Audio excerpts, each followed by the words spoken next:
Ration দুর্নীতি মামলায় ED দফতরে হাজিরা দিয়েছেন দেগঙ্গা তৃণমূলের ব্লক সভাপতি আনিসুর রহমান এবং তাঁর ভাই আলিফ নূর। সিজিও কমপ্লেক্সে দুই ভাইকে ম্যারাথন জিজ্ঞাসাবাদ করা হয়েছে, বয়ান রেকর্ডও করা হয়েছে বলেই খবর। এই মামলাতে শুক্রবার বারিক বিশ্বাসকে তলব করেছে ইডি। সিজিও কমপ্লেক্সে ঢোকার কি চাওয়া হয়েছে সাংবাদিকদের প্রশ্নে কিছুই বলতে চাননি তিনি।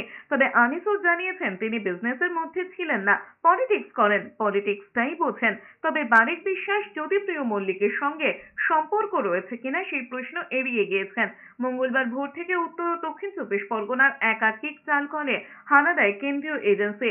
ইডির তদন্ত দল পৌঁছে গিয়েছিল দেগঙ্গায়। তৃণমূল নেতা আনিসুরের বাড়ি, বাকিবুরের আত্মীয় আলিফ নূর ওরফে মুকুল রহমানের বাড়ি ও চালকলে তল্লাশি চালায়। প্রায় 21 ঘন্টা তল্লাশির পর দুটো মোবাইল, বেশ কিছু নথি এবং 13 লাখ টাকা বাজেয়াপ্ত করে তদন্তকারী অফিসাররা। না না, যেটুকু পেয়েছে সেটা রেখেই গেছে। 1 লাখ মতো ছিল, তেমন কিছু না। আমি দাদা বিজনেসের মধ্যে ছিলাম না, ঠিক আছে, আমি পলিটিক্স করি, আমি পলিটিক্সে থাকি।